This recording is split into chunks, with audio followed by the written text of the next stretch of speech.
خوش آمدید ایک بار پھر. عزت مآب جناب ہمارے ارد العزیز راشد سمرو صاحب ہمارے ساتھ یہاں ایئر وائی اسٹوڈیو میں موجود ہیں. آج ہم نے یہاں پہ جو ہے وہ سارے جو متعلقہ افراد ہیں ان کو ہم نے یکے بعد دیگر زحمت دی کہ بھائی جان بتائیں ہو کیا رہا ہے. حضور السلام علیکم. سینئر رہنما جو ہے of course needs introduction.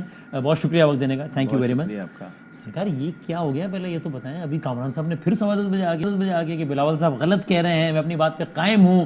Bilawal صاحب نے کہا تھا کہ آرٹیکل 8 جو ہے وہ میری مجبوری ہے, میں اس کے خلاف ہوں لیکن اس کو رکھنا پڑے گا, مجبوری ہے سمجھا کریں. انہوں نے یہ تک کہا کہ آپ کمیٹی میں اس پہ ایجیٹیٹ کر دیجیے گا, میری تو مجبوری ہے, میں آپ کا ساتھ دے دوں گا جتنا ہو سکا. دیکھیں سب سے پہلے تو اس پہ بات چیت تو کامران صاحب بھی خود ہی کر سکتے ہیں, وضاحت بھی وہ خود کر سکتے ہیں. ہمارے نوٹس میں ابھی تک ایسی کوئی بات نہیں ہے پارٹی لیول پہ کہ بلاول صاحب نے یہ بات کی ہے یا بلاول صاحب نے یہ بات نہیں کی, کیونکہ یہ بٹوین دو بندوں کی گفتگو تھی جس سے پارٹی لاواقف ہے. اس پہ کامران صاحب ہی بہتر کمنٹ کر سکتے ہیں کہ وہ ان کی کیا بات ہوئی, ان کی ذاتی رائے سمجھا جائے, جے یو آئی ایف کا موقف نہ سمجھا جائے. میں ذاتی طور پہ سمجھتا ہوں کہ یہ آپ کی ذاتی رائے کہ ان کی ذاتی رائے, یہ میری ذاتی رائے. یہ دیکھیں ابھی میں نے بلاول صاحب کی اسٹیٹمنٹ سنی کہ وہ اس معاملے پہ فرما رہے تھے کہ میں مولانا صاحب سے بات کروں گا, تو اچھی بات ہے کہ بڑے آپس میں بیٹھ کے کسی معاملے کو حل کریں, کیونکہ بلاول صاحب کا بھی ایک سیاسی کردار ہے, اس کو ڈینائی نہیں کیا جا سکتا.